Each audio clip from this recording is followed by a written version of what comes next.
Clara Whitmore pressed her 4-year-old daughter against her chest and felt the child's breathing grow shallow in the freezing wind. 5 girls. 5 daughters depending on her to find shelter before nightfall.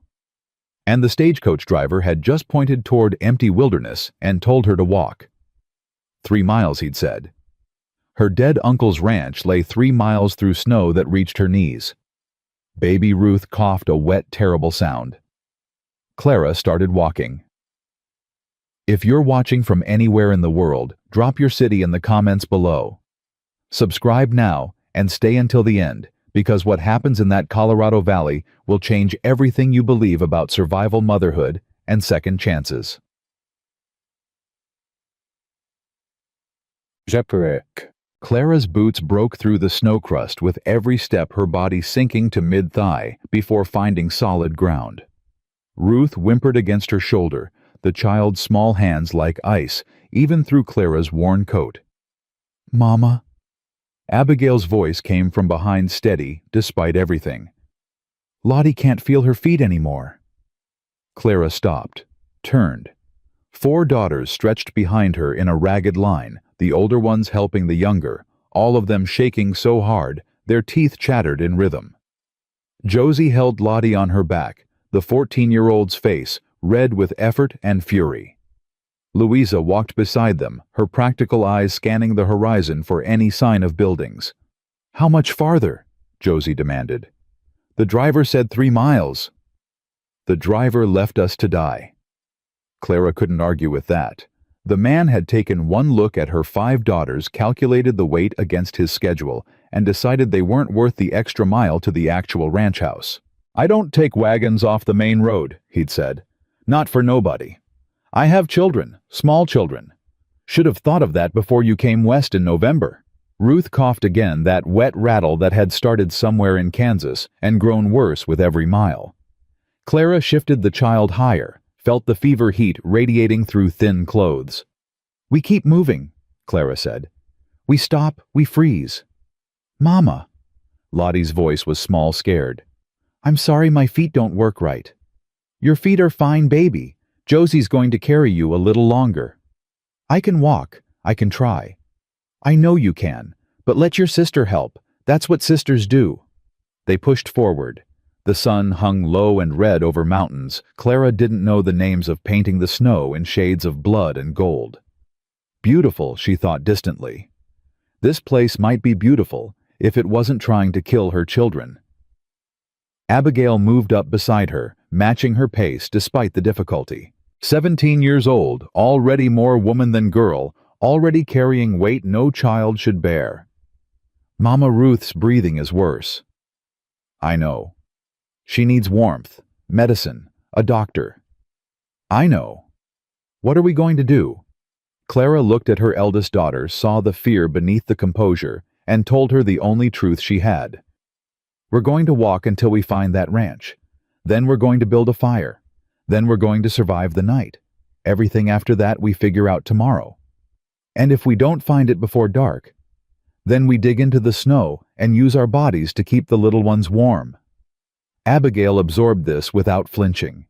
She'd learned young not to flinch. They all had, living with a father whose moods shifted like weather and whose fists found targets too easily. "I won't let them die, Mama." "Neither will I." They walked. The cold deepened. Ruth stopped coughing, which terrified Clara more than the coughing had.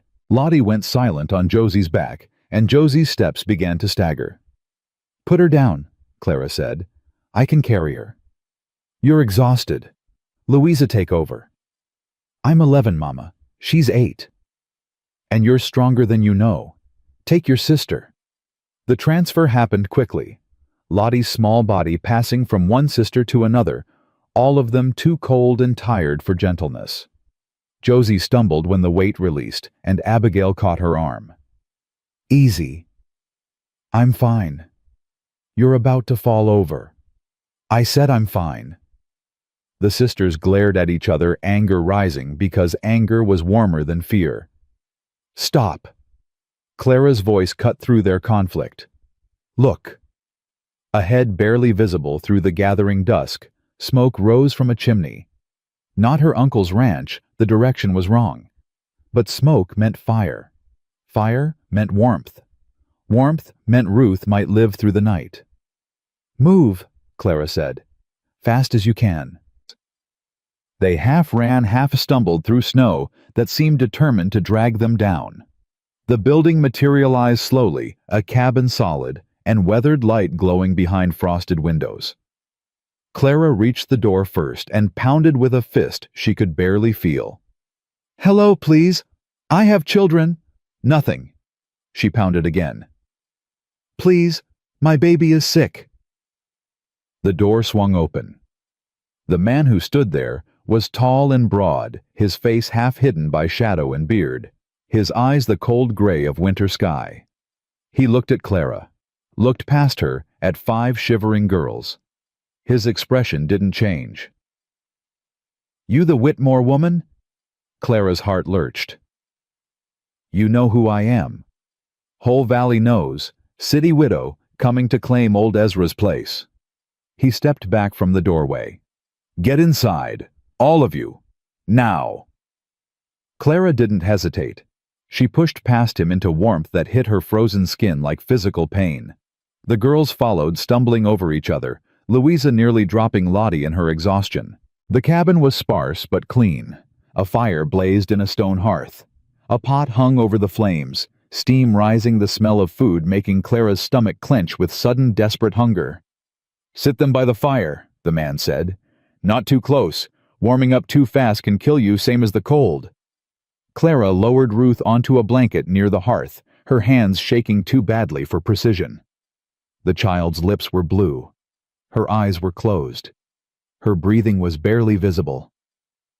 "Ruth, baby, wake up." Nothing. "Ruth." The man knelt beside her, his large hands surprisingly gentle as he checked the child's pulse, her breathing the color of her nail beds.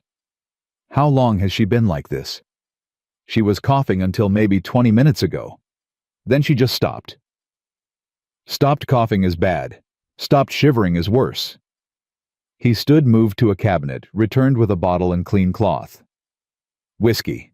Don't look at me like that, it's not for drinking. We need to warm her blood." He soaked the cloth, began rubbing it over Ruth's small hands and feet with brisk, methodical movements. Clara watched helpless as her 4-year-old daughter lay motionless between them. "She's going to die." Lottie's voice came thin and terrified from across the room. "Baby Ruth's going to die like Papa did." "Nobody's dying." The man didn't look up from his work. "Not tonight. Not if I can help it." "Who are you?" Clara heard herself ask. "Silas McAllister. Ranch next to your uncle's place, 3 miles that way." He jerked his head eastward without pausing his ministrations. "You were walking the wrong direction." "The driver." "The driver's a drunk and a fool. Points east when he means west half the time." Silas's jaw tightened. Should have known better than to trust him with passengers in November. Ruth stirred, coughed. A weak, thin sound, but a sound. "There you are." Silas's voice softened. "Come on, little one. Come back." The child's eyes fluttered open. She saw a stranger's face above her and started to cry soft, exhausted sobs that made Clara want to weep with relief. "She's going to be all right," Clara asked. "For tonight. Tomorrow we get a doctor to look at that cough. Sounds like her lungs might be filling." Silas stood, wiped his hands on his pants. "You other girls, what are your names?" Abigail stepped forward first. "Abigail Whitmore, sir. This is Josephine Louisa Charlotte, and you've met Ruth." "5 daughters." "Yes, sir. No sons." Clara felt her spine stiffen at his tone. "No. No sons. Is that a problem?" Silas looked at her for a long moment, his gray eyes unreadable. "Not for me. Might be for you trying to run a ranch out here." He moved to the pot over the fire, began ladling stew into bowls. "Your Uncle Ezra had 3 sons. Lost all of them to fever one winter. That's why his place went to you, nobody else left." "I didn't know he had children." There's a lot you don't know, Mrs. Whitmore. That's going to be a problem. Josie bristled from her spot near the fire. You don't have to be rude about it. Josie. Clara's voice carried warning. He's acting like we're stupid. We're not stupid. We just didn't have a choice. Silas handed Josie a bowl. Eat. I don't want. Eat. Arguing takes energy. You don't have any to spare. Josie glared at him, but took the bowl. Her first bite was defiant. Her second was ravenous. She finished in minutes and looked ashamed of her hunger. More on the stove, Silas said. All of you eat until you're full. Going to be a long night. They ate in silence. 5 girls and 1 woman consuming enough food for twice their number. Clara hadn't realized how hungry she'd been, how long since any of them had eaten properly. The stagecoach journey had offered little beyond hardtack and weak coffee. When the bowls were empty, Silas collected them without comment and set them aside for washing. Sleep arrangements, he said. I've got 2 beds. You take one with the little ones. Older girls take the other. I'll sleep by the fire. We can't take your beds, Mr. McAllister. You can and you will. I've slept by plenty of fires. But, Mrs. Whitmore, his voice cut through her protest like a blade.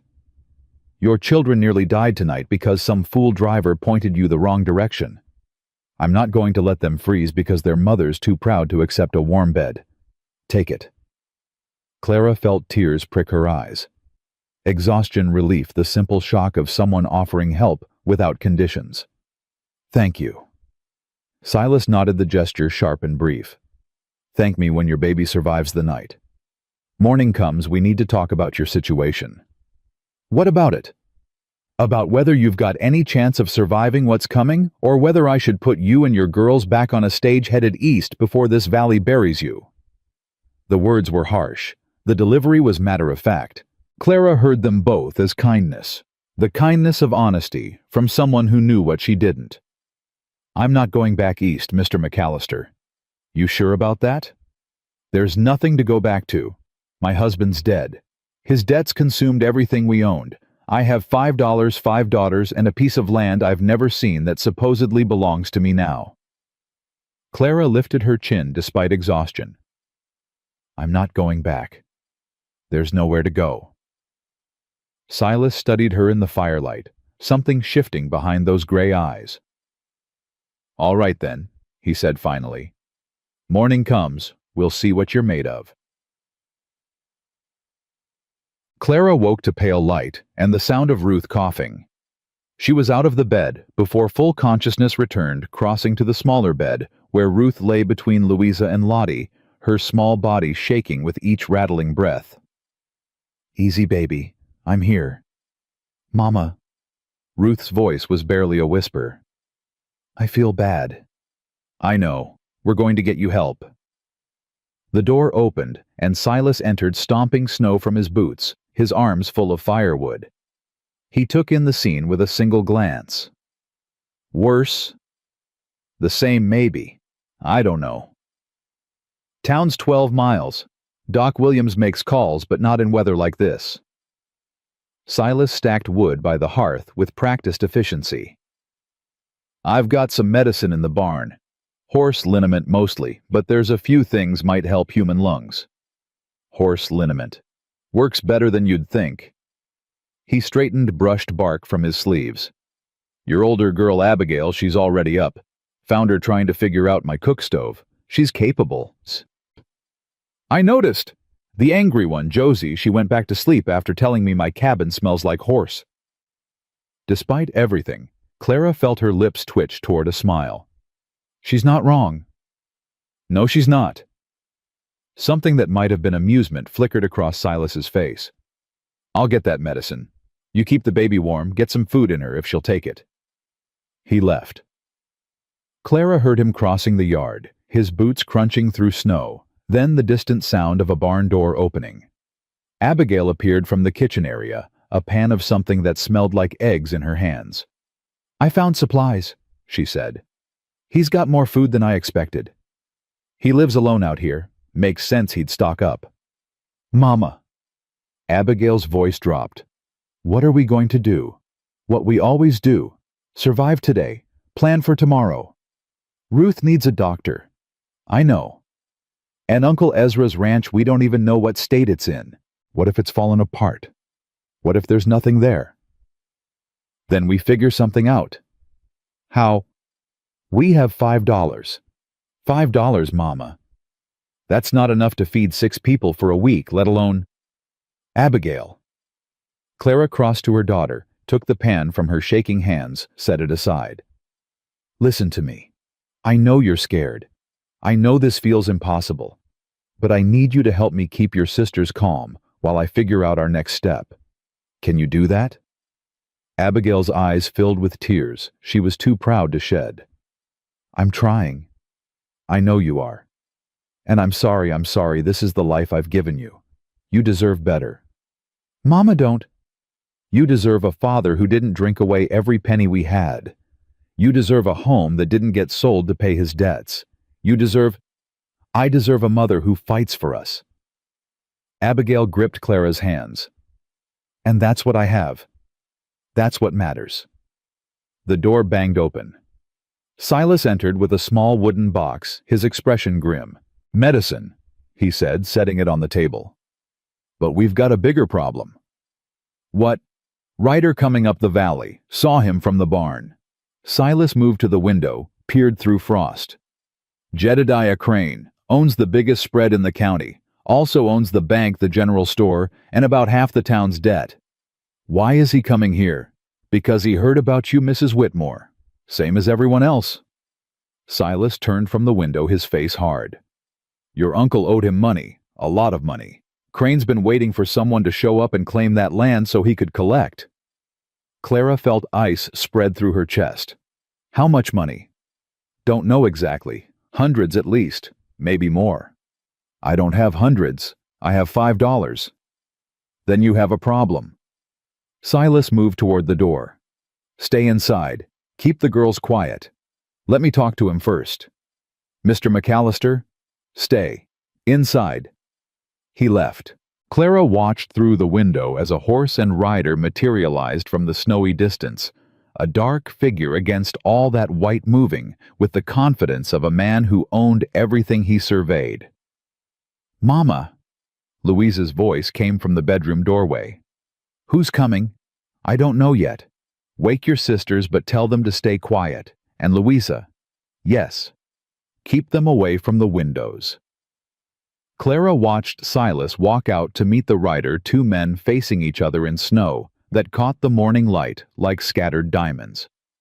She couldn't hear their words, but she could read their bodies. Silas standing solid and impassive, the other man gesturing sharply, his horse shifting beneath him with barely contained energy. Then the rider looked toward the cabin. Even from this distance, Clara felt the weight of his gaze, the calculation in it. He said something to Silas. Silas shook his head. The rider laughed. She heard that a sharp bark that carried across the cold air and turned his horse toward the cabin door. Silas stepped into his path. Clara couldn't hear what was said, but she saw the rider's expression darken, saw his hand move toward his hip where a gun hung, saw Silas go utterly still in a way that suggested danger despite his motionlessness. For a long moment, neither moved. Then the rider wheeled his horse and rode back the way he'd come, leaving a trail of churned snow behind him. Silas stood watching until horse and rider disappeared over a ridge. Only then did he turn and walk back to the cabin. He entered without ceremony, brushing snow from his coat. Jedediah Crane, he said, wanted to introduce himself to the new neighbor. What did he want? Same thing he always wants. Your land, your water rights, whatever he can get. Silas hung his coat by the door. I told him you weren't receiving visitors. What did he say? Said he'd be back. Said he had documents showing your uncle owed him $800. Said if you can't pay, he'll take the land as settlement. $800. Clara felt the number like a physical blow. She'd never had $800 in her entire life. Is it true? Did my uncle owe him that much? Might be. Ezra had hard years toward the end. Lost his sons, lost his will to fight. A man like Crane, he preys on that kind of weakness. So I inherit debt along with land I've never seen. Appears so. Clara sank into a chair, her legs suddenly unable to hold her.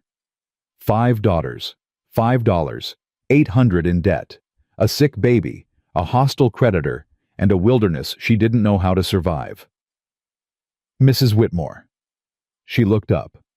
Silas stood over her, his expression difficult to read but not unkind. Your uncle's ranch is standing.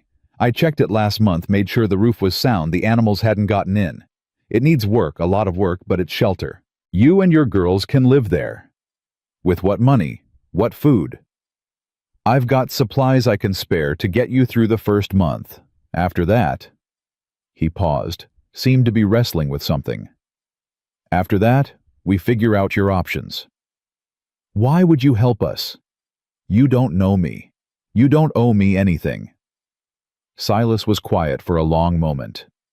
Your uncle was a decent man, he said finally. Decent neighbor. Helped me through a bad winter once when I was grieving and too proud to ask. I owed him. Can't pay him back now, but I can help his kin. That's the only reason. Something flickered in his gray eyes, something old and painful and quickly hidden. That's enough reason, Mrs. Whitmore. Don't look for more than that. He turned away, began preparing something at the stove, his movements economical and sure. Clara watched him and felt beneath the terror and exhaustion and overwhelming weight of her circumstances the smallest flicker of something she barely recognized. Hope. Fragile, foolish hope, but hope nonetheless. They made the journey to her uncle's ranch that afternoon, traveling in Silas's wagon because Clara's children were too weak to walk, and the distance too far for safety. The ranch emerged from the snow like a ghost ship from fog, a house, a barn, outbuildings half buried in white, all of it still and silent and waiting. Home. Clara said the word, feeling strange on her tongue. Such as it is. Silas guided the horses to a stop before the main house. Needs work, a lot of work. I can see that. Question is whether you can do it. Clara looked at the ranch, at the years of labor it represented, at the life that might be possible here if she could somehow survive long enough to build it. Then she looked at her daughters, at Ruth, still feverish in Abigail's arms, at Josie's angry defiance, at Louisa's practical assessment, at Lottie's fearful hope. 5 girls. 5 reasons to fight. I can do it, Clara said. Whatever it takes. Silas studied her for a moment, his expression unreadable. We'll see, he said. We'll see. The first week in her uncle's house taught Clara what survival really meant. She woke before dawn each morning, her body aching from sleeping on a mattress that mice had claimed long before she arrived. The cold crept through gaps in the walls, through windows that rattled with every gust, through a floor that seemed to radiate ice from the frozen ground beneath. Ruth's cough grew worse before it grew better. Clara spent 3 nights sitting upright, holding her youngest daughter against her chest, listening to each labored breath and praying it wouldn't be the last. Silas appeared on the second day with medicine he'd ridden 12 miles to fetch. He didn't explain how he'd managed to convince the doctor to part with it, didn't mention the cost. Simply handed Clara a brown bottle and said, 3 drops in warm water 4 times a day. Should help her lungs clear. I can't pay you for this. Didn't ask you to. Mr. McAllister. Give it to your girl before her fever gets worse. He turned toward the door, then paused. I'll be back tomorrow. Need to show you how to work the pump before it freezes solid. He left before Clara could thank him properly. The pump lesson came the next morning. Silas demonstrating with patient efficiency how to prime the mechanism, how to break ice that formed overnight, how to keep water flowing through pipes that wanted nothing more than to freeze.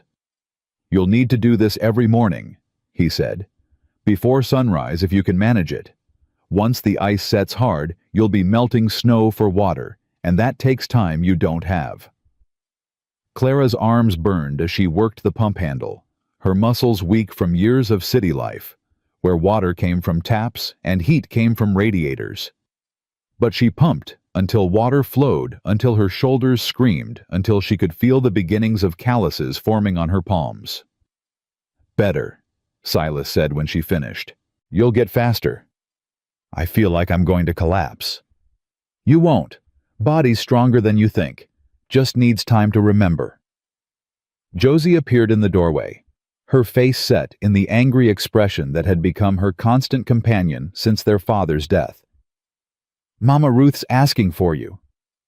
"Is she worse?" "She wants breakfast, says she's hungry." Clara felt relief wash through her like warm water. Hungry was good. Hungry meant healing. "I'll be right there." Silas touched his hat. "I'll check the barn. See what equipment your uncle left that might still be useful." He walked away before Clara could respond, his boots leaving deep prints in snow that had fallen fresh overnight. "He's strange," Josie said, watching him go. "He's helping us." "Why?" "Because he was your uncle's neighbor, because he's a decent man." "Papa was decent too at first." Clara felt the words like a slap. She turned to face her daughter, fully saw the fear beneath the anger, the wounds that hadn't healed and might never heal completely. "Josie, Mr. McAllister is not your father. All men are the same eventually." "No, they're not." Clara gripped her daughter's shoulders. "I know your father hurt us. I know you're scared. But closing yourself off to everyone who might help us isn't protection, it's prison. We can't survive here alone." "I don't trust him." "You don't have to. I'm asking you to give him a chance to prove himself, same as we're asking this valley to give us a chance." Josie's jaw tightened, but she didn't argue further. It was as close to agreement as Clara was likely to get. They went inside together, and Clara found Ruth sitting up in bed for the first time since their arrival. Her fever-bright eyes focused on the bowl of porridge Abigail was preparing. "Mama." Ruth's voice was still weak, but there was life in it. "I'm hungry." "I know, baby. Abby's making you breakfast." "Can I have extra? My tummy feels empty all the way down." Clara laughed, the sound surprising her. When was the last time she'd laughed? "You can have as much as you want." Abigail brought the porridge, and Clara watched her youngest daughter eat with the desperate focus of the truly starving. The medicine was working. Ruth was going to survive. One crisis managed, 1,000 more waiting. Silas returned from the barn an hour later, his expression thoughtful. "Your uncle left more than I expected. Plows rusted but salvageable. Harness needs mending. Found some tools that'll be useful come spring." "Spring feels very far away." 3 months, give or take. Question is whether you can last that long. "What do we need to survive until then?" Silas settled into a chair across from her, his large frame making the furniture look fragile. "Food.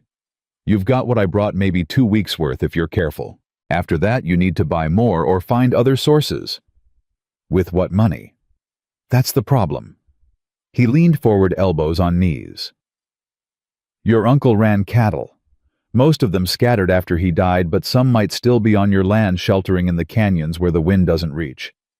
If we can find them, get them through winter, you'd have something to sell come spring." "How many cattle?" "Can't say for certain. Maybe 20 head. Maybe more, maybe less. Winter's hard on range cattle. Some won't survive no matter what we do. And if we can't find them, if they're all dead or gone, then you've got land but nothing to work it with. Crane will offer to buy. He'll offer less than it's worth, but it might be enough to get you and your girls somewhere safer." Clara felt her spine stiffen. "I'm not selling." "Mrs. Whitmore, I'm not selling. This is the only thing I have to give my daughters, the only future I can offer them. I won't hand it over to a man who tried to cheat my uncle when he was alive." Something shifted in Silas's expression. Respect, maybe. Or recognition of a stubbornness that matched his own. "All right then. If you're staying, we need to find those cattle. And I need to teach you how to keep them alive. Teach me? It's not easy work. I don't need easy. I need possible. Silas studied her for a long moment, his gray eyes unreadable. Tomorrow, he said finally. Dress warm. We ride at first light. Clara had never ridden a horse in her life. She'd seen them on Philadelphia streets pulling carriages and wagons, their massive bodies a common sight, but never something she'd considered mounting. The mare Silas led from his barn the next morning looked enormous. This is Sadie, he said. Steadiest horse I own. She'll take care of you if you don't startle her. I don't know how to... You'll learn. He positioned her beside the horse, showed her where to put her foot, how to grip the saddle. Pull yourself up, swing your leg over. Don't think about it, just do it. Clara tried. Failed. Tried again. On the third attempt, she managed to haul herself into the saddle, her legs screaming protest, her heart pounding with the unfamiliar height. I'm up. You're up. Now stay up. They rode out from Silas's ranch toward the mountains, moving slow through snow that reached the horse's knees in places. Clara gripped the reins too tight, sat too stiff, made every mistake a new rider could make. Silas corrected her without impatience. Relax your legs. You're squeezing her like you're afraid she'll disappear. Loosen your grip on the reins, she knows where she's going. Move with her, not against her. You fight the horse, you'll both be miserable.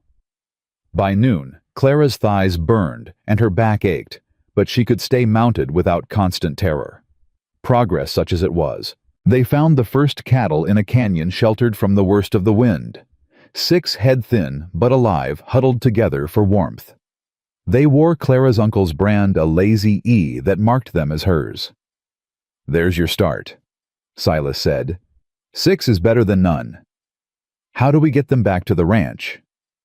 We don't. Not yet. They're sheltering here for a reason. We move them, now expose them to open wind. We might lose them before we make it home. Better to check on them regular, make sure they're finding forage, wait for a break in the weather to drive them somewhere more secure. Check on them how often? Every few days at least, you or me, doesn't matter who. But someone needs to see they're still alive and not drifted somewhere dangerous. Clara looked at the cattle, at the landscape she was only beginning to understand, at the man beside her, who was offering knowledge she desperately needed.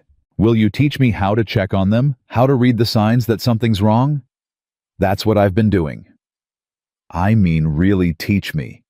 Not just show me once and hope I remember. I need to understand this land, these animals, what it takes to keep them alive. I need you to treat me like someone capable of learning, not someone you're humoring until she fails. Silas was quiet for a long time, his eyes on the distant peaks. Your uncle asked me something similar once, he said finally. When he first came out here, city man like you didn't know a steer from a heifer. Asked me to teach him proper, not just point him toward books and leave him to figure it out. What did you say? Said no. I had my own operation to run, didn't have time to nursemaid someone else's learning. And now I'm older. Maybe wiser. He turned to face her fully. I'll teach you. Not because you asked pretty, but because you're still here. Because you didn't take your girls and run when you saw what you were facing. That counts for something. What do you want in return? Nothing you can give me. Call it paying back what I owed your uncle. That's the second time you've mentioned owing him. What happened? Silas's face closed like a door slamming shut. That's not a story I tell. Fair enough. Clara didn't push. She understood about stories that couldn't be told, wounds that couldn't be shared. When do we start? Already started. Keep your eyes open and your mouth ready to ask questions. Everything I do out here, there's a reason. Your job is to learn the reasons until they become as natural as breathing. They rode back to the ranch as the sun began its descent, the cold deepening with every mile. Clara's body screamed for rest, but her mind was racing with everything she'd seen and heard, cataloging information she didn't fully understand, but was determined to remember. The girls were waiting when they returned. Abigail had dinner prepared, a simple stew, stretched to feed 6, from ingredients that wouldn't stretch much further. Josie watched Silas with wary eyes tracking his movements, like a prey animal watching a predator. "You're back," Louisa said. "We were worried when it got dark." "I'm fine. Mr. McAllister was teaching me about the cattle." "Did you find any?" "6 head. It's a start." "6." Josie's voice dripped with scorn. "That's not a start, that's a joke. How is 6 cattle supposed to save us?" "Josie." Clara's warning tone. "No, Mama. I'm tired of pretending this is going to work. We're in the middle of nowhere. It's freezing cold. Ruth nearly died, and all we've got is 6 cows and a stranger who—" "That's enough." "It's not enough. Nothing is enough. We should have stayed in Philadelphia, should have found some other way, should have—" "Done what?" Clara's voice rose to match her daughter's. "Gone to the poorhouse. Begged in the streets. Your father left us nothing but debt and shame, Josie. Philadelphia had nothing for us except people who were happy to see us suffer. At least it was warm. Warm and starving is still starving." The room went silent. Clara stood trembling. Her hands clenched at her sides, tears she refused to shed burning in her eyes. Silas cleared his throat quietly. "I'll take my leave. Early morning tomorrow, Mrs. Whitmore. We've got more ground to cover." He left without waiting for response, the door closing softly behind him. Josie stared at her mother, defiance cracking to show the terror beneath. "I'm scared, Mama." "I know, baby. I'm scared too." "Then why won't you admit it?" "Because admitting it doesn't change anything. Being scared doesn't find cattle or fix barns or put food on the table. It just takes energy we can't afford to waste." Clara crossed to her daughter, took her hands despite resistance. "I'm not asking you to pretend everything's fine. I'm asking you to fight beside me instead of against me." "How can I fight when I don't even know what we're fighting for? We're fighting for us, for this family, for some kind of future that doesn't involve depending on anyone else's charity or mercy." Clara squeezed her daughter's hands. "I know you're angry. I know you're scared. But I need you, Josie. I can't do this without you." The defiance crumbled. Josie fell against her mother, 14 years old, and carrying burdens no child should bear, and cried until she had nothing left. Clara held her through it, making promises she wasn't sure she could keep, offering comfort she wasn't sure she believed. But they were together. They were alive, and tomorrow they would keep fighting. 3 weeks passed in a blur of exhaustion and slow progress. Clara rode out with Silas nearly every day, learning the land inch by frozen inch, discovering skills her city upbringing had never prepared her for. She found 4 more cattle in a different canyon, bringing her total to 10. Not enough to build a future on, but enough to hope. Her hands calloused, then blistered, then calloused again.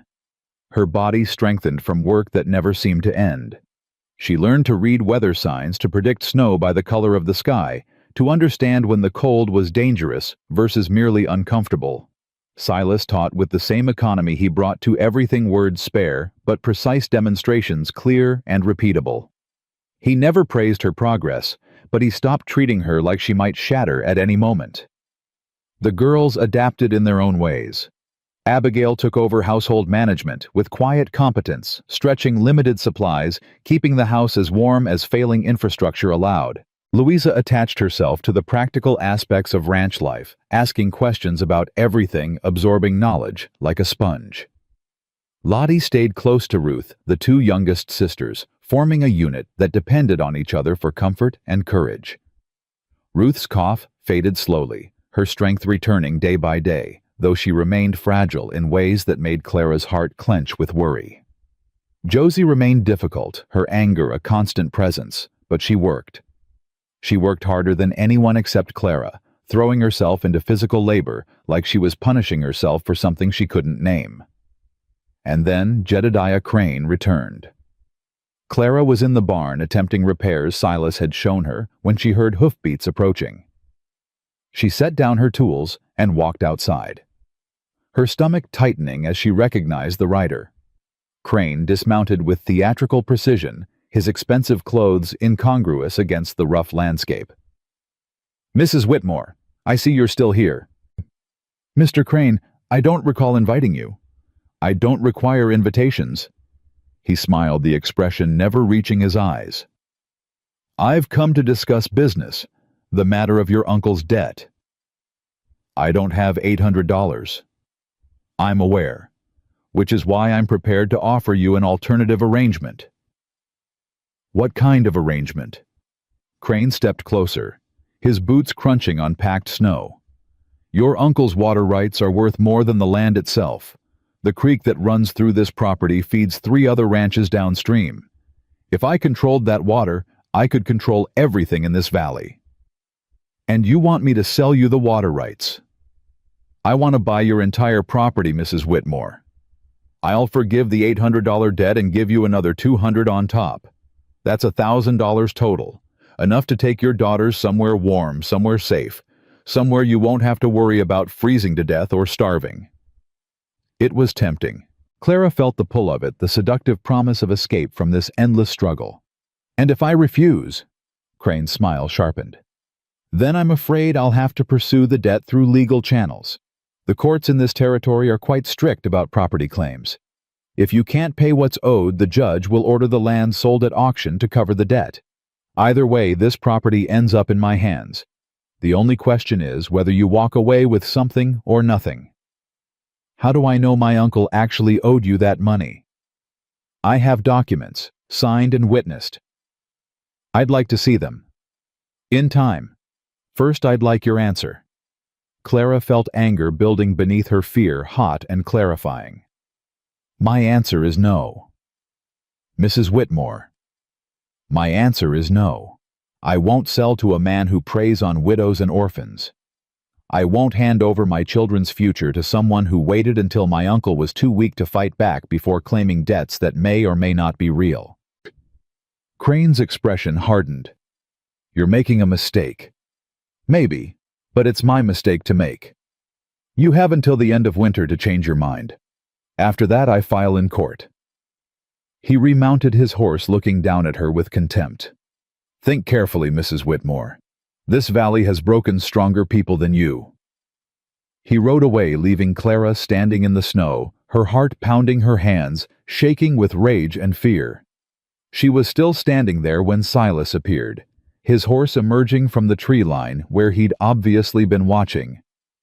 "How much did you hear?" Clara asked. "Enough. Is he right? Can he take this land if I can't pay?" Silas dismounted, his expression grim.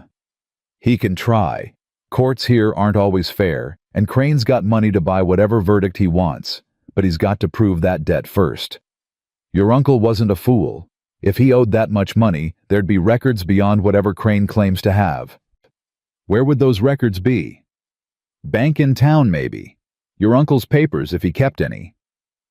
Clara thought of the trunk in her uncle's bedroom filled with documents she hadn't had time to examine. There might be something in the house. Then we look tonight, and we find out exactly what Crane thinks he's owed and whether there's any truth to it. They searched for hours, Clara and Silas working through her uncle's papers while the girls slept. Receipts, letters, legal documents that made little sense to Clara's untrained eye. But Silas understood. "Here." He pulled a yellowed paper from the stack. "This is a promissory note from Crane to your uncle, not the other way around." "What does that mean?" "Means your uncle loaned Crane money not borrowed from him. $300 7 years ago. And here, another paper, is a record of partial repayment. Crane paid back $100, still owes $200. Clara stared at the documents, understanding dawning. He's lying. Crane is lying about my uncle's debt because he wants this land. Appears so. Question is whether we can prove it in court. These papers prove it. These papers help. But Crane's got lawyers, witnesses. He's probably paid to say whatever he needs them to say. We need more than old receipts to beat him. Clara felt hope and despair wrestling in her chest. What do we do? Silas was quiet for a long moment. "We find allies," he said finally.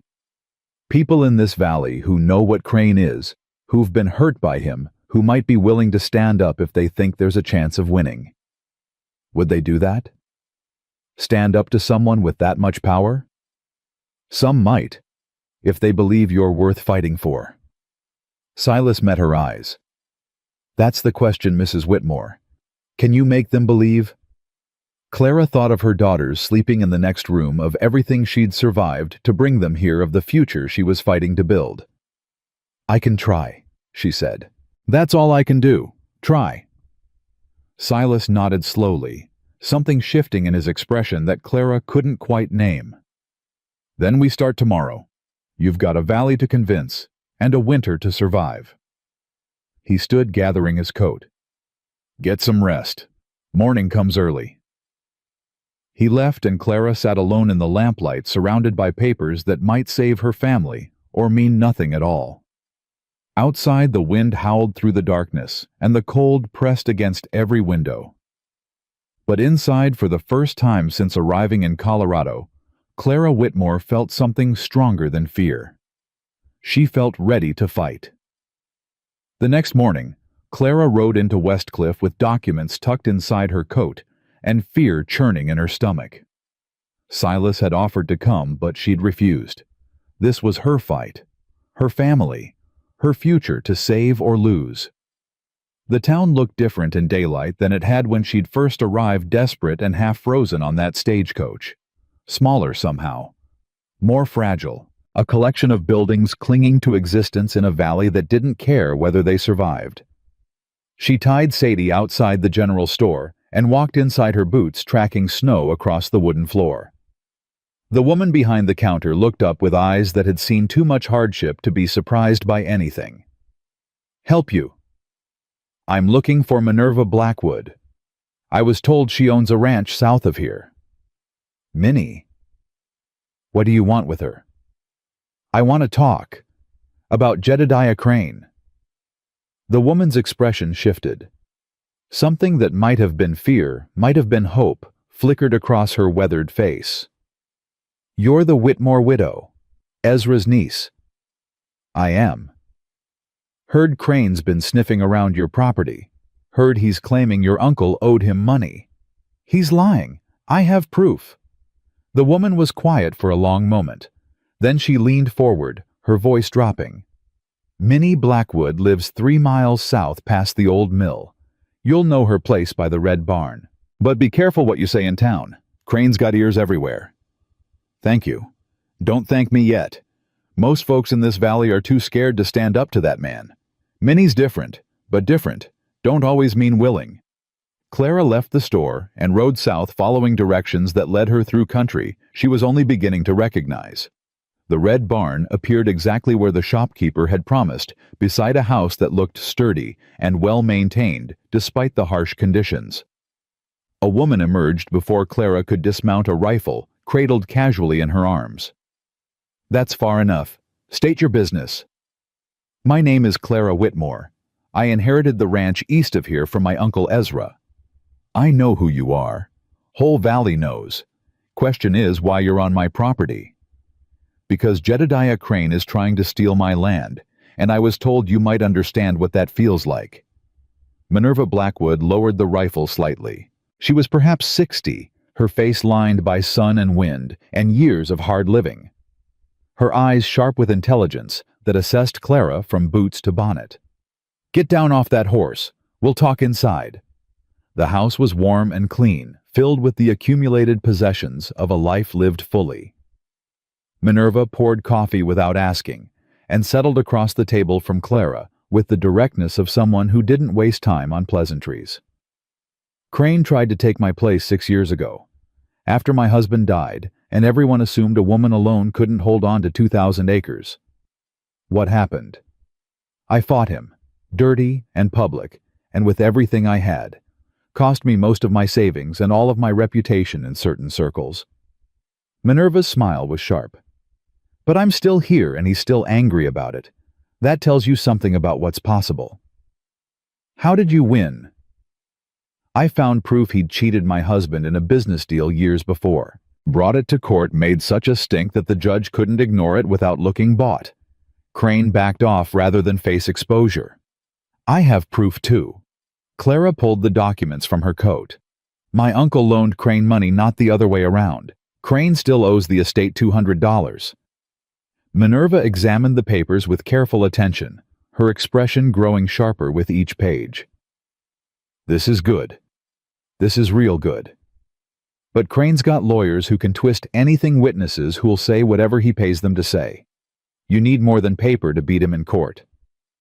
What do I need? People, voices, others who've been cheated, threatened, pushed around. Crane's been working this valley for 20 years. He's made enemies. Question is whether those enemies are brave enough to stand up when it counts. Will you help me find them? Minerva set down the papers and looked at Clara with eyes that had measured countless people and found most of them wanting. Why should I? I've got my own place to run, my own problems to manage. What's it to me if some city widow loses a ranch she didn't even know she had? Clara felt the words like a test, a challenge she had to meet. Because if Crane wins against me, he'll be stronger, more confident, more dangerous to everyone else he's been circling. You said yourself he's been working this valley for 20 years. How many more years before he owns everything? How many more widows, more orphans, more decent people who can't fight back? Pretty speech. It's not a speech. It's the truth. Clara leaned forward. I have 5 daughters, Mrs. Blackwood. 5 girls who have already survived more than any child should have to. Their father drank himself to death after spending every penny we had. I brought them here because there was nowhere else to go, nothing else to hope for. And I will fight with everything I have to give them something better than what they came from. Minerva was quiet for a long time, her coffee growing cold between her hands. Your uncle said something similar once, when he first came out here full of dreams about what he was going to build. Most men like that break within a year. Ezra didn't break. He bent some, especially after losing his boys, but he never broke completely. Did you know him well? Well enough. He was a good neighbor, honest dealer, helped me through that fight with Crane, even when it cost him. Minerva's expression softened slightly. I owed him for that. Never got the chance to pay it back before he passed. Then help his niece, help me. It won't be easy. Crane's had years to build his power. He's got the bank, the store, half the mortgages in this valley. People are scared of him because being scared keeps them alive. Are you scared of him? Minerva laughed, sharp and genuine. Terrified. Have been for years, but I learned something fighting him the first time. Fear and surrender aren't the same thing. You can be scared out of your mind and still keep fighting. She stood, moved to a cabinet, returned with a bottle of whiskey and 2 glasses. All right, Clara Whitmore, I'll help you. But you need to understand what you're getting into. This isn't going to be a polite disagreement settled in a courtroom. Crane fights dirty. He'll come after your reputation, your children, anything he thinks will break you. Let him try. Minerva poured whiskey, handed Clara a glass. To fighting dirty right back. They drank, and Clara felt the burn of alcohol and hope spreading through her chest. The next 2 weeks became a campaign. Clara and Minerva rode together through the valley, visiting ranchers and farmers and townspeople, asking questions, listening to stories, building a picture of Jedediah Crane's predation that stretched back decades. The pattern was always the same. Crane identified vulnerable properties often owned by widows or aging ranchers without heirs.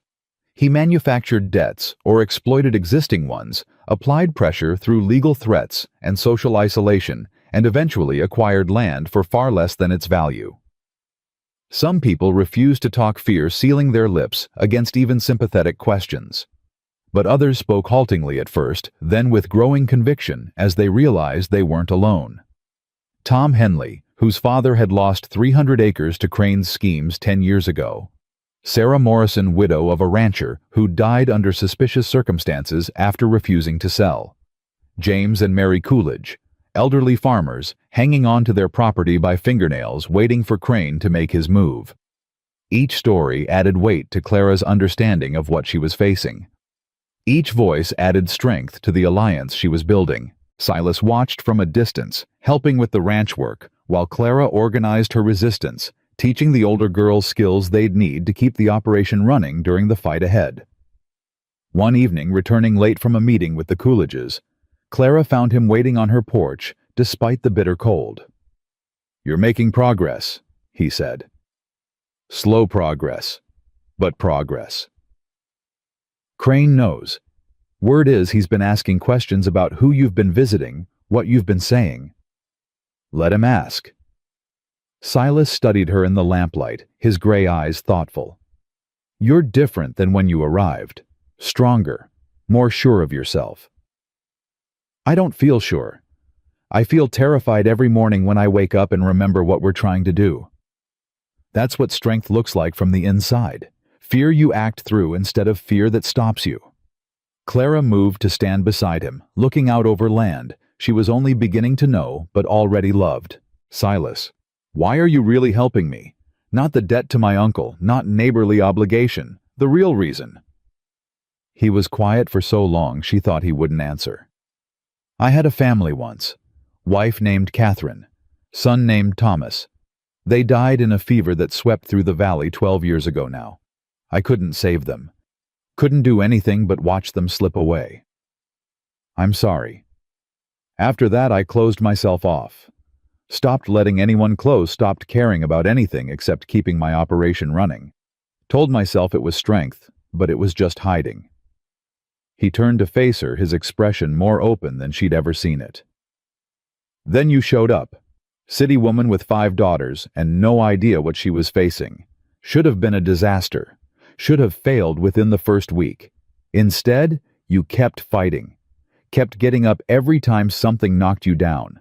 Kept putting your children first even when it cost you everything. That's just motherhood. No, that's courage. The kind I used to have before I let grief turn me into a coward. You're not a coward." "I was. For years I was. Watching you fight for your family reminded me what living actually looks like." He reached out, touched her hand briefly. "That's why I'm helping. Because you woke up something in me I thought was dead." Clara felt warmth spreading through her that had nothing to do with the lamp and everything to do with the man standing beside her. "Silas, don't say anything, not yet. You've got a fight to win first, and whatever this is between us, it needs to wait until you're safe."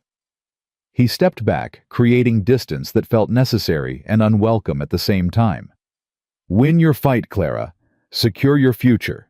Then we'll see what comes after." He left, walking into darkness toward his own ranch, leaving Clara with a heart full of feelings she didn't have time to examine, and a battle she couldn't afford to lose. The confrontation came sooner than expected. Clara was in town purchasing supplies when Crane appeared, flanked by 2 men who looked like they'd been hired more for muscle than any honest work. "Mrs. Whitmore, I hear you've been busy."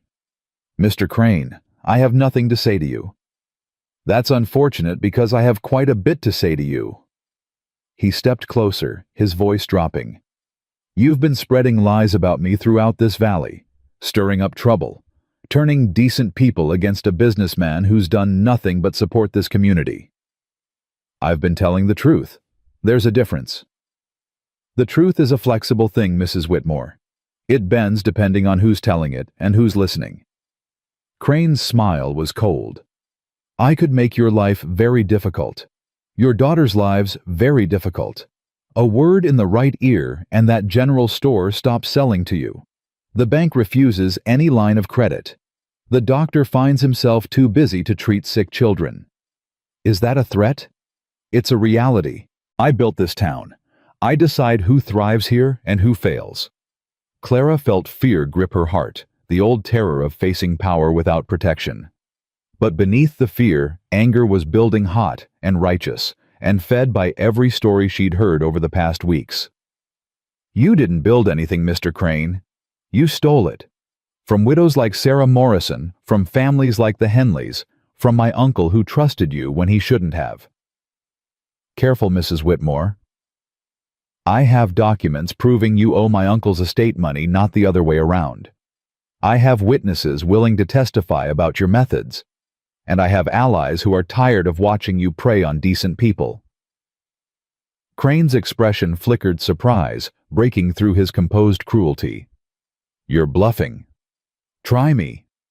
They stood facing each other in the middle of the street, the town watching from doorways and windows, holding its breath. "You're making an enemy you can't afford," Crane said quietly. "You made an enemy of me the moment you threatened my family. I'm just finally fighting back." Crane stared at her for a long moment, calculation working behind his eyes. Then he laughed, a sound utterly without humor. "Enjoy your moment, Mrs. Whitmore. It won't last." He walked away, his hired men trailing behind, leaving Clara standing alone with her heart pounding and her hands shaking. But she didn't fall, didn't run, didn't back down. She'd challenged Jedediah Crane in public in front of witnesses, and he'd been the one to walk away. It wasn't victory. Not yet. But it was something. That night, Clara gathered her daughters around the fire and told them what was coming. Not every detail, but enough for them to understand. "There's a man who wants to take our land. I'm fighting him, and I'm going to win, but it might get harder before it gets better." "What kind of harder?" Josie demanded. "People in town might not be friendly.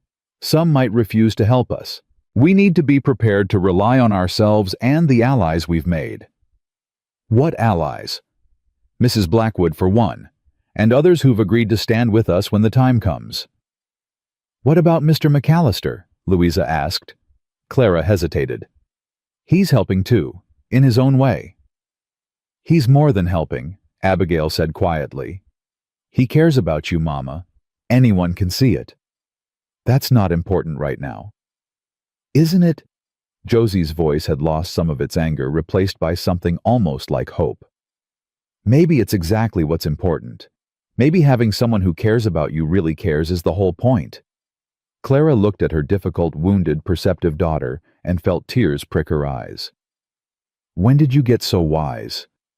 "I've been watching, learning, seeing how you fight even when you're scared." Josie's jaw trembled. "I want to be like that, Mama. I want to be strong like you." "You already are, baby. You already are." The girls moved closer, forming a circle of warmth and solidarity that had nothing to do with the fire and everything to do with family. "Whatever comes," Clara said, "we face it together. That's what Whitmore women do." Together. They echoed their voices, blending into a single promise. Outside, the winter wind howled against the walls, and somewhere in the darkness, Jedediah Crane was planning his next move. But inside, surrounded by daughters who believed in her, and strengthened by allies who'd chosen to stand with her, Clara felt ready for whatever came next. The fight wasn't over. In many ways, it was just beginning.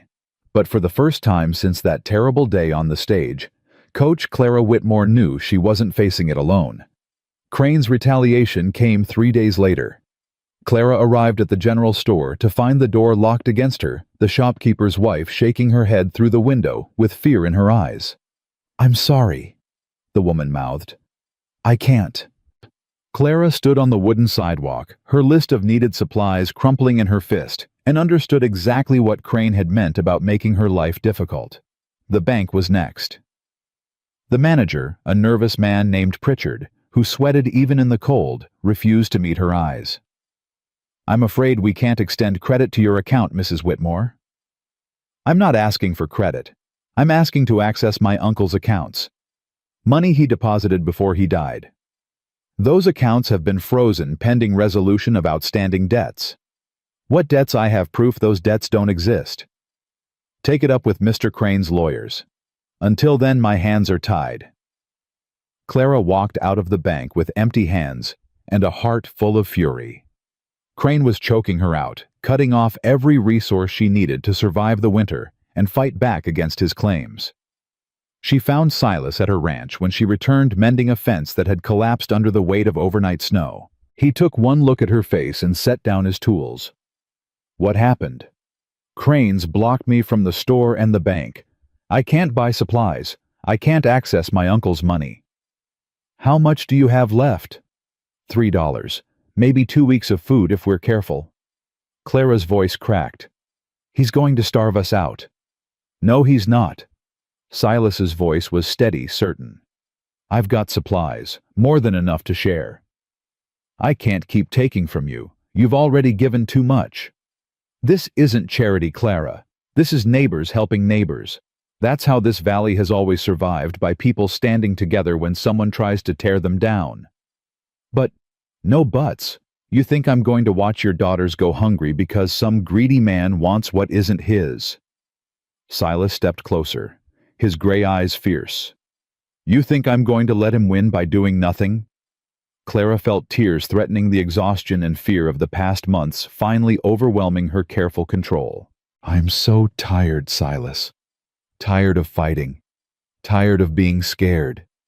Tired of wondering if I made a terrible mistake bringing my girls here.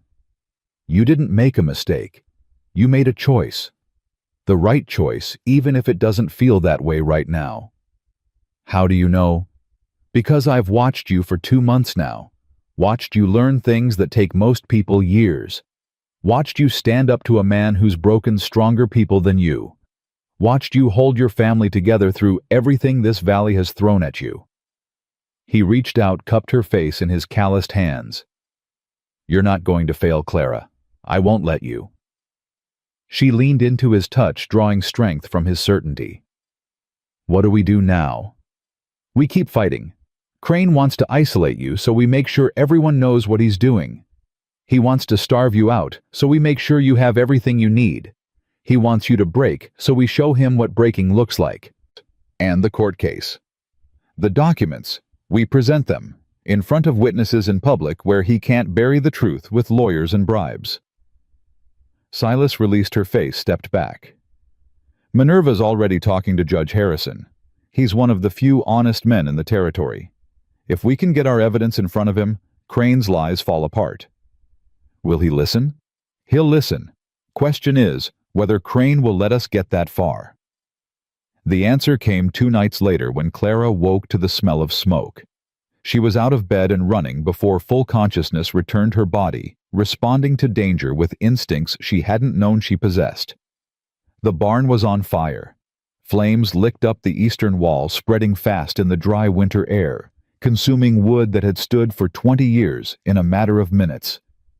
Girls, wake up, get outside. Abigail appeared first, already pulling on boots, her face white with fear. Mama, what? Get your sisters out, now, away from the buildings. Clara ran toward the barn, toward the sound of terrified animals, toward fire that grew hotter with every step. The horses. Her uncle's horses, the ones Silas had been teaching her to manage, the ones she'd need come spring. She threw open the barn door, and heat hit her like a physical blow. Smoke filled her lungs, made her eyes stream, turned the familiar space into a hellscape of orange light and black shadow. Easy, easy now. The horses were panicking, throwing themselves against stall doors, their screams cutting through the roar of the flames. Clara grabbed the first halter she could reach, dragged a fighting mare toward the door, pushed her out into the cold night air. Back inside. Second horse. This one fought harder, rearing against her grip, nearly pulling her off her feet. Move, damn you! She got him out. Turned to go back for the third. Silas appeared from the darkness, his face grim, his movements swift and sure. I've got the last one. Get clear. The barn is gone. Nothing we can do. Get clear. He disappeared into the smoke. Clara waited, lungs burning, eyes streaming, until he emerged, leading the final horse, both of them coughing from the toxic air. The barn collapsed moments later, sending a shower of sparks into the night sky. Clara stood watching it burn, her daughters huddled behind her, their faces lit by flames that consumed weeks of work and years of her uncle's labor. Crane did this, she said quietly. Can't prove it. I know he did. Knowing and proving are different things. Silas put his arm around her shoulders, pulling her close against the cold. He's escalating. Fire tonight. What comes next? I don't know. You need to be ready for anything. Clara looked at her daughters, at their frightened faces and trembling bodies, and felt something harden inside her. I'm ready. I'm ready to end this. The next morning, Clara rode to Minerva's ranch with evidence of the fire still staining her clothes and smoke still clinging to her hair. He burned my barn. Minerva's expression darkened. You sure it was him? Who else? I challenged him in public. He threatened me. 3 days later, my barn goes up in flames. Same thing happened to the Morrisons right before Sarah's husband died. Barn fire, then the house, then William Morrison was found at the bottom of a ravine. Clara felt ice spread through her veins. You think Crane killed him? Can't prove it. Nobody could prove anything. That's how Crane works. Always enough doubt. Always enough distance between him and whatever happens to his enemies. Then how do we beat him? Minerva poured coffee, her movements deliberate. We go public. Not just with the documents, but with everything. Every story, every victim, every crime he's committed over 20 years. We make it impossible for anyone to look away, impossible for any judge to pretend they don't see the pattern. How? There's a meeting tomorrow night. Town council such as it is. Normally Crane controls it, but Judge Harrison's in town for the quarterly session. If we can get enough people to speak, enough voices telling the truth, Harrison will have to act. Will people speak after what Crane's done to anyone who stands against him? Some will. The Henleys have agreed. So have the Coolidges. Others are still deciding. And if Crane tries to stop it? Minerva smiled, sharp and dangerous. That's why we don't give him warning. We show up, we speak, we force the issue before he can mobilize his lawyers and his hired men. Clara thought of her daughters, of the burned barn, of everything she'd risked coming to this valley. I'm in, whatever it takes. Good. Because there's no going back after tomorrow. Either we break Crane's power, or he breaks us. Clara returned home to find Silas organizing what had been salvaged from the barn fire. 3 horses, some tack, a handful of tools. Everything else was ash. We can rebuild, he said when he saw her expression. Come spring, we'll put up a new barn. Better than the old one. If there is a spring. If Crane doesn't destroy everything else first. He won't. Silas set down the bridle he was cleaning. Tell me what Minerva said. Clara explained the plan, watching his face for reaction. It's risky, he said when she finished. Crane won't take it lying down. I know. You could get hurt. Your daughters could get hurt. They're already hurt. Every day we spend under Crane's shadow is another day they learn that bullies always win. That power is more important than justice. I won't teach them that. Silas studied her for a long moment. Then I'll be there, beside you, whatever happens. You could make yourself a target. I'm already a target. The moment I started helping you, I became Crane's enemy. He stepped closer, took her hands in his. I told you once that watching you fight woke something in me I thought was dead. That's true, but it's more than that now. Silas. Let me say this. Whatever happens tomorrow, you need to know. He lifted her hands to his lips, kissed her knuckles gently. I love you, Clara Whitmore. I love your strength and your stubbornness and the way you put your children first, even when it costs you everything. I love who you've become since arriving in this valley and who you're still becoming. I love you too. The words came easily, as natural as breathing. I've loved you since that night in the storm, when you came to check on us without being asked. Maybe before that. Maybe from the moment you opened your door and let 5 freezing strangers into your home. Then we fight together, tomorrow and every day after. Together. He kissed her, then gentle and fierce at the same time, and Clara felt the last of her doubts dissolve in the warmth of his embrace. The town meeting was held in the church, the only building large enough to hold the crowd that gathered. Clara had expected a dozen people. She found nearly 50 filling pews and standing along walls, their faces a mixture of hope and fear. Judge Harrison sat at the front, a man in his 60s, with a reputation for honesty that had survived decades of territorial politics. Beside him sat Jedediah Crane, his expression thunderous, clearly caught off guard by the size of the gathering. Minerva stood first. "Your Honor, we've come to present evidence of crimes committed against the people of this valley. Crimes of fraud, intimidation, and theft. Crimes that have gone unpunished for too long." Crane surged to his feet. "This is outrageous. This woman has no authority to—" "Sit down, Mr. Crane."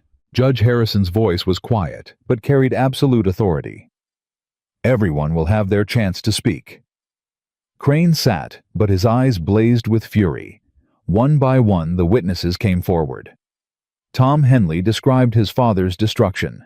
Sarah Morrison spoke of her husband's death and the suspicious circumstances surrounding it. The Coolidges presented documents showing how Crane had manipulated their mortgage. And then it was Clara's turn.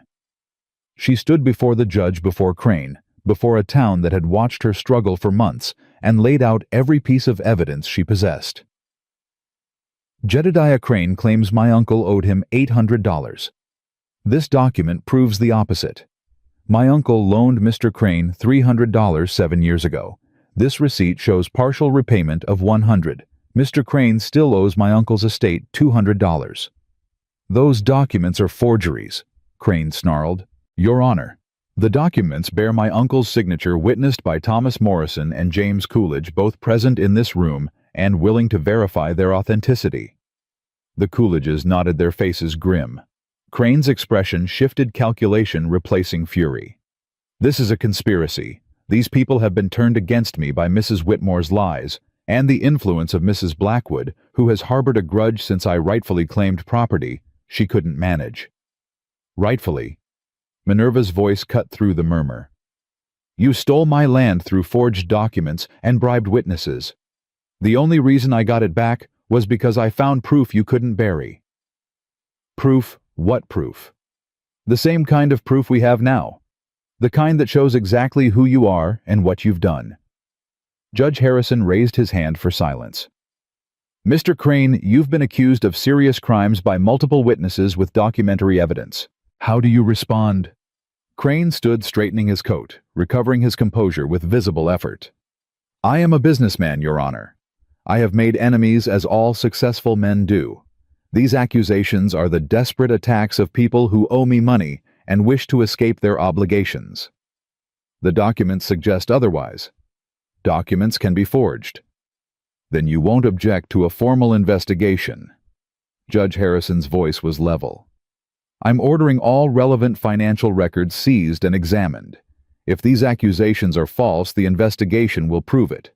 If they're true—" "You can't do this." "I can, and I am." The judge stood. "Jedediah Crane, you are ordered to appear before the territorial court in 3 weeks to answer these charges. Until then, all claims you hold against properties in this valley are suspended pending investigation." The room erupted. Clara felt Silas's hand find hers, felt Minerva's arm around her shoulders, felt the weight of the past months finally beginning to lift. Crane pushed through the crowd toward her, his face twisted with rage. "You think you've won? This isn't over. I will destroy you. I will destroy everyone who stood against me tonight." Clara met his eyes without flinching. "No, Mr. Crane, you won't, because we're not afraid of you anymore." She turned her back on him and walked out of the church, surrounded by people who had finally found the courage to stand together. The night air was cold, but clean, free of smoke and fear. Silas pulled her close, his breath warm against her hair. "You did it. We did it. All of us. What happens now? Now we wait for the investigation, and we rebuild, and we start living the life we came here to build. Together." Clara looked up at the man who had saved her family, taught her to survive, loved her through everything. Together. Always. Behind them, the church emptied, as the people of the valley scattered toward homes that might finally be safe from Jedediah Crane's shadow. The fight wasn't completely over. There would be the trial, the investigation, the slow process of justice working through territorial courts. But the power had shifted. The silence had broken. And Clara Whitmore, who had arrived in Colorado with nothing but 5 daughters and desperate hope, had proven that sometimes the impossible was merely difficult. The 3 weeks before the trial passed in a blur of preparation and cautious hope. Clara worked alongside Silas every day, clearing debris from the burned barn, planning the structure that would replace it come spring. The cattle she'd found in the canyons had survived the winter, all 10 of them, plus 3 calves born in the cold months. Not a fortune, but a foundation. Her daughters had changed in ways that made Clara's heart swell with pride. Abigail managed the household with quiet authority, stretching every resource, making meals from almost nothing. Josie had stopped fighting and started working. Her anger transformed into determination that matched her mother's. Louisa knew the ranch almost as well as Clara did, now her practical mind cataloging every detail of land and livestock. Lottie had lost her fearfulness, replaced by a steady courage that came from surviving the worst and finding herself still standing. And Ruth, precious Ruth, who had nearly died that first terrible night, ran through the snow with cheeks pink from health instead of fever. They had made it. Against every odd, every prediction, every voice that said a city widow with 5 daughters couldn't survive a Colorado winter. "Mama." Josie's voice pulled Clara from her thoughts. "There's a rider coming." Clara shaded her eyes against the winter sun and felt her stomach tighten. But the rider wasn't one of Crane's men. It was the territorial marshal, his badge glinting in the cold light. "Mrs. Whitmore." "I am." "Marshal Thomas Crawford. Judge Harrison sent me." He dismounted, his expression professionally neutral. "Mr. Crane attempted to flee the territory last night. He was apprehended at the border with a significant amount of cash and forged documents." Clara felt the words wash over her like warm water. "What does that mean?" "It means he won't be standing trial for fraud anymore. He'll be standing trial for attempted flight obstruction of justice, and based on what we found in his possession, likely murder." Murder. Documents suggesting he arranged the death of William Morrison 6 years ago, among others. The marshal's professional mask slipped slightly, revealing disgust beneath. "You and the other witnesses exposed a pattern of crimes going back 2 decades, Mrs. Whitmore. The territorial governor himself is taking interest." Clara couldn't speak, couldn't process the magnitude of what she was hearing. "What happens now?" Silas asked from beside her. "Now justice happens. Crane will face trial in Denver where his influence can't reach. His assets will be seized, his debts to the community will be addressed, and the people he victimized will finally see some measure of restitution." The marshal remounted, touched his hat. "You did something important here, Mrs. Whitmore. Took courage most people don't have. This valley won't forget that." He rode away, leaving Clara standing in snow that suddenly seemed less cold, less threatening, less like an enemy trying to destroy her. Silas's arms came around her from behind. "It's over," he said quietly. "Really over." "I can't believe it." "Believe it. You won." Clara turned in his embrace, looked up at the man who had saved her family in so many ways. "We won. All of us together." That night, Clara gathered her daughters around the fire and told them what the marshal had said. She watched their faces as understanding dawned, as the weight of fear they'd carried for months finally began to lift. "So we're safe?" Lottie asked. "Nobody's going to take our home." "Nobody's going to take our home. This land is ours, free and clear. Forever. Forever." Ruth climbed into Clara's lap, her small body warm and solid and alive. "I like it here, Mama. I like the snow and the horses and Mr. Silas." "I like it here too, baby." "Are we going to stay?" "We're going to stay." Josie was quiet, her expression thoughtful in a way that no longer seemed angry. "Mama, can I ask you something?" "Anything." When you first came here when everything was terrible and it looked like we were going to fail, did you really believe we could make it? Or were you just pretending for us? Clara considered the question carefully. Both. I believed because I had to believe, because giving up meant letting your father's destruction follow us forever. But I also pretended some days when believing felt impossible. I pretended until pretending became real. Is that what courage is? Pretending until it's real. I think courage is being scared and doing what needs to be done anyway. The pretending just helps you get through the scared parts. Abigail smiled, the expression making her look younger than she had in months. You're very brave, Mama. So are you. All of you. You survived things no children should have to face, and you came out stronger. We had a good teacher, Louisa said quietly. Clara felt tears threatening and didn't try to stop them. I love you, all of you, more than I can ever say. We love you too, Mama. They sat together until the fire burned low, a family that had been shattered and rebuilt, broken and healed, tested and proven. Spring came slowly to the wet mountain valley, snow retreating inch by inch to reveal grass that would feed cattle and hope that would feed souls.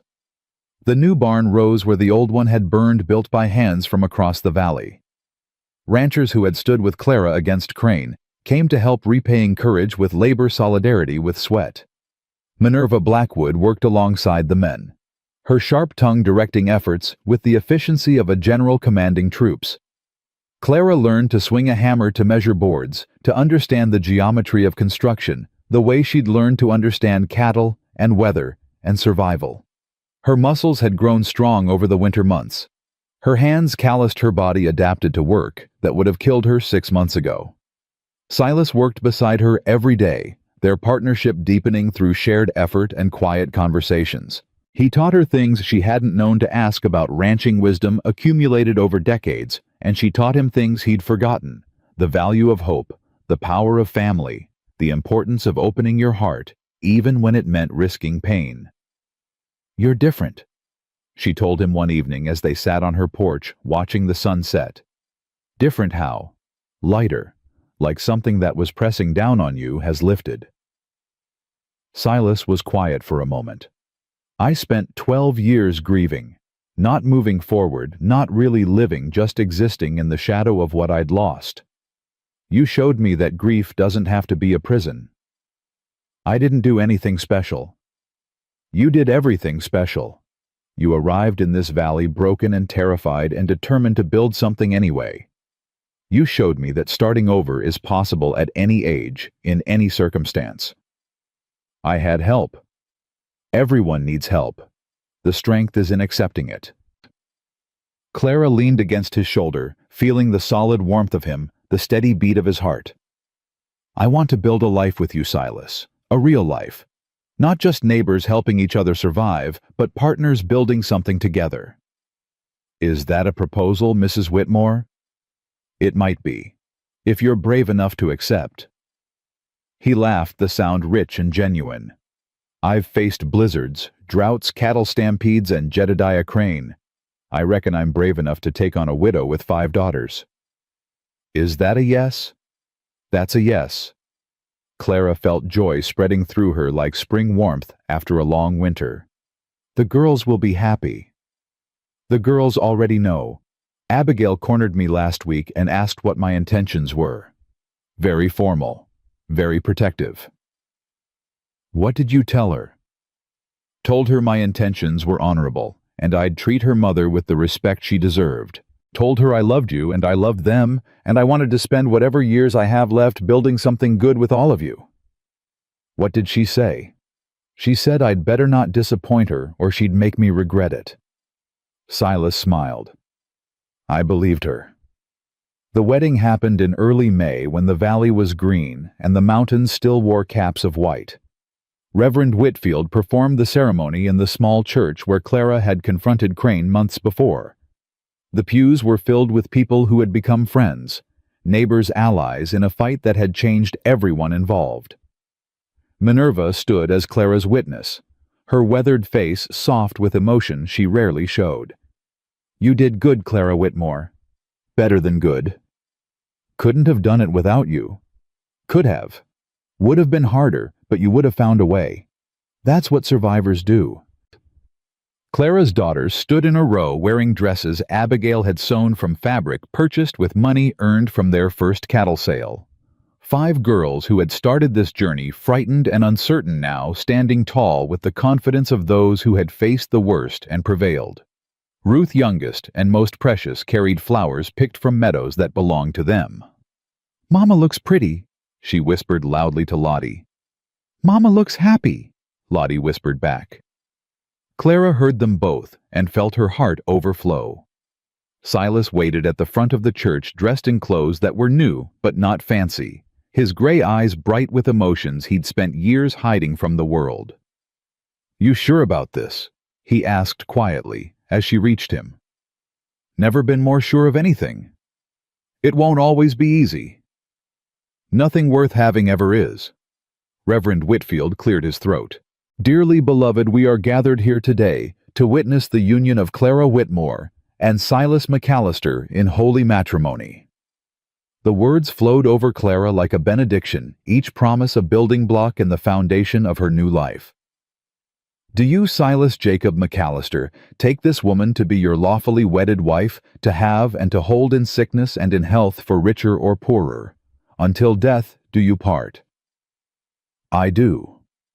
"And do you, Clara Jane Whitmore, take this man to be your lawfully wedded husband, to have and to hold in sickness and in health, for richer or poorer, until death do you part?" Clara looked at Silas, at the man who had opened his door to strangers on the worst night of her life, who had taught her to survive, and then taught her to thrive, who had loved her without asking for anything in return. "I do." "Then by the power vested in me by God and the territory of Colorado, I pronounce you husband and wife. You may kiss the bride." The kiss was tender and certain, sealing promises made in words with the language of the heart. The church erupted in applause, the sounds of a community celebrating not just a wedding, but a victory over darkness and fear. Clara's daughters surrounded them, 5 girls who had gained a father they could trust, a protector who would never raise a hand in anger. "We're a family now," Ruth said solemnly. "A real family." "We've always been a real family," Clara told her. "Now we're just bigger." The reception lasted until sunset, food and laughter, and the particular joy of people who had survived hard things together. Clara danced with Silas, with her daughters, with neighbors who had become friends. When the celebration finally wound down, she stood on the porch of her house, their house now, and looked out over land that stretched toward mountains turning pink in the fading light. "What are you thinking?" Silas asked, coming to stand beside her. "I'm thinking about a woman who stepped off a stagecoach 7 months ago with $5 and 5 daughters and no idea how she was going to survive. What happened to her?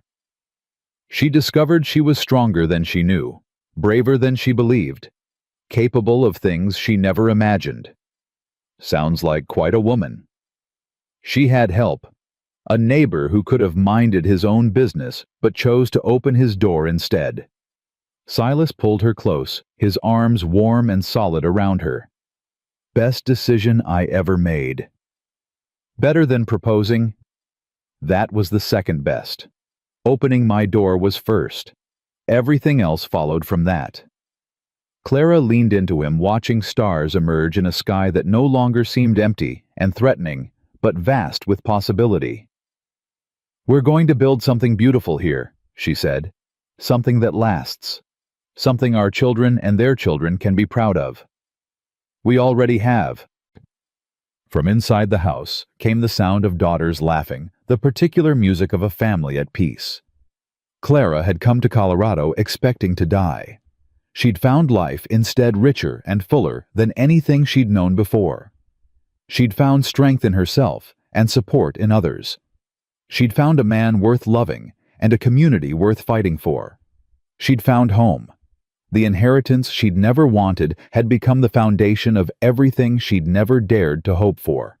And standing there in the twilight, surrounded by land she had bled to keep and family she had fought to protect. Clara Whitmore McAllister knew with absolute certainty that she was exactly where she was meant to be. The journey from Philadelphia had covered thousands of miles. The journey from frightened widow to confident rancher had covered much more. But both journeys had led her here to this moment, to this life, to this love. And it was worth every step.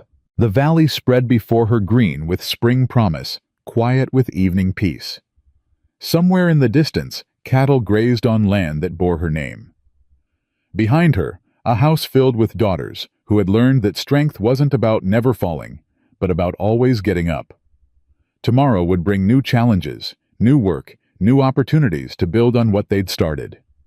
Spring Roundup was coming, and with it, the chance to prove that everything they'd survived had prepared them for everything that lay ahead. But tonight was for gratitude, for wonder, for the simple miracle of having made it through.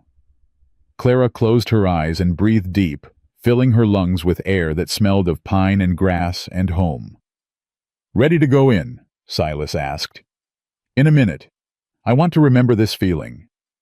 "What feeling?" "This one, right now.